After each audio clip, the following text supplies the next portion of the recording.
Barack Obama a qualifié l'attaque de Bamako d'acte de barbarie qui ne fait que renforcer notre résolution à faire face à ce défi. Et il s'est engagé à traquer sans relâche les responsables, évoquant la menace mondiale de l'extrémisme islamiste violent. De son côté, la leader de la minorité démocrate à la Chambre, Nancy Pelosi, dans une déclaration publiée aujourd'hui, a présenté ses condoléances au peuple du Mali, ainsi qu'aux familles des morts et blessés, dont une citoyenne américaine tuée dans attaque qu'elle a invité le monde à condamner.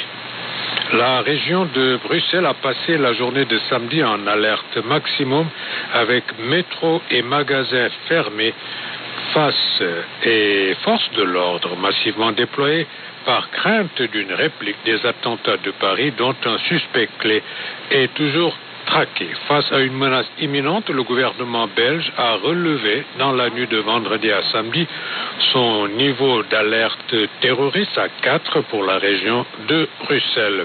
Cette décision a été prise en raison d'un risque d'attentat tel que déroulé à Paris, a indiqué le Premier ministre Charles Michel, avec pour cible potentielle les rues commerçantes, les manifestations, les lieux animés et les transports. VOA Afrique en direct de Washington. Le secrétaire d'État américain John Kerry se rend demain au Moyen-Orient pour une tournée axée sur la guerre civile en Syrie et les efforts multinationaux pour une transition politique à Damas, ainsi que sur la violence actuelle entre Israéliens et Palestiniens. Le cheikh Ahmed Al-Taïb, imam de la mosquée Kairot d'Al-Azhar, a estimé samedi que le terrorisme était une maladie, que se servait de la religion comme d'un écran et que c'est une erreur d'imputer à l'islam les crimes commis en son nom. Ahmed Al-Taïb, dont la mosquée est un centre d'enseignement de premier plan de l'islam en Égypte, a condamné les récentes atrocités à Paris et à Bamako. Il a affirmé que le terrorisme n'a pas de religion, expliquant qu'il était injuste d'attribuer à l'islam les crimes d'explosion et de destruction simplement parce que ceux qui les commettent lancent Allahu Akbar.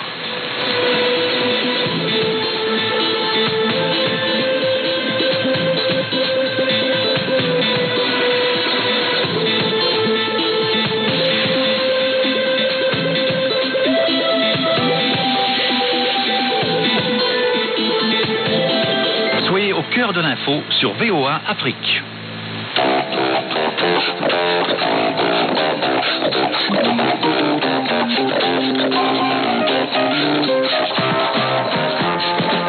Le magazine en féminin de VOA Afrique.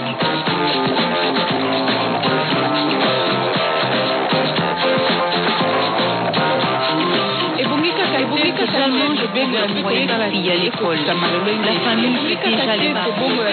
Elle trouve ça la jeune. Il va m'aider.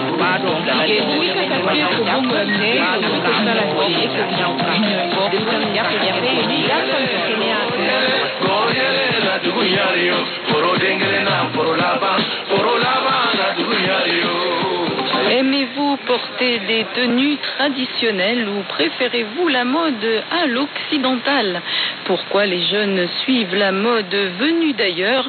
Chères auditrices, chers auditeurs, j'espère que vous allez bien. C'est Nathalie Barge avec vous pour partager votre culture, votre héritage vestimentaire. Et à mes côtés, mon confrère et collègue Eddie Isango, que les auditeurs de VOA Afrique connaissent bien, car avant d'être avec nous à Washington, il a été longtemps correspondant du service francophone, un Congolais de la RDC, donc avec nous. Et pour l'occasion, il porte aujourd'hui une magnifique chemise. C'est bien dommage que vous ne puissiez voir cette chemise, et je crois qu'il faut la poster, ta photo, Eddie, sur le Facebook de VOA Afrique pour faire partager cette ravissante chemise. Merci beaucoup, Eddie, d'être avec nous. Merci beaucoup, Nathalie. Alors, tu peux nous parler justement de cette belle chemise? Comment tu la décrirais? Et est-ce que tu aimes t'habiller comme ça? Oui, de temps en temps, oui.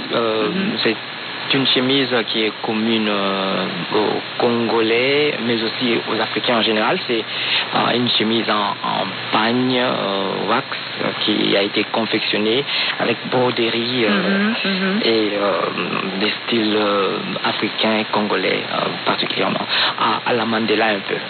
Mais c'est traditionnel et c'est très moderne. Et c'est ça, c'est le mélange des deux en fait. Hein. En fait, oui. Moi, je dirais que c'est moderne, mais au motif purement africain. C'est pour ceux qui ne peuvent pas me voir maintenant, c'est une chemise à la Mandela. C'est une chemise cousue au motif, disons, sur modèle de chemise moderne, mais avec la broderie, avec des motifs culturels africains, les couleurs africaines, c'est ça, la chaleur africaine. Oui, c'est vraiment ravissant. Alors nous essayons de joindre des auditeurs en ligne. On en a un en ligne. Allô, présentez-vous, qui êtes-vous? Il me semble que c'est Laurette. C'est Laurette. Ah, Laurette, formidable. C'est Laurette. Laurette Ntowa. Je suis au Cameroun. Ah, au Cameroun. Oui, Laurette Ntowa, je suis au Cameroun. On vous écoute, Laurette. Oui, c'est la mode africaine revient, donc, évidemment, beaucoup de jeunes filles maintenant s'habillent en copiant les styles de l'Europe occidentale. Vous avez dit, sur l'Europe, qu'est-ce que vous avez dit, pardon? Je ne vous ai pas bien entendu, excusez-moi. J'ai dit que beaucoup de jeunes filles maintenant trouvent des habits avec les petits pains tout en copiant le style ou bien les formes des robes occidentales. Et qu'est-ce que vous pensez de tout ça alors? Non, moi j'apprécie beaucoup le fait que les filles veulent revenir à la mode africaine parce que c'est très important. Les filles, dans certains cas, les habits qu'on soit. Donc vous pensez en ce moment qu'il y a un retour justement un petit peu à la mode traditionnelle? Oui. Et je vois que même dans certains bureaux, c'est plus élégant et plus classe de s'habiller avec les petits pailles que de porter des vêtements disons trop sexy ou trop vulgaires. Donc je vois certaines filles quand elles s'habillent en petits pailles assis beaucoup plus le respect et la dignité. Et vous alors, vous vous habillez comment? Vous habillez de cette manière?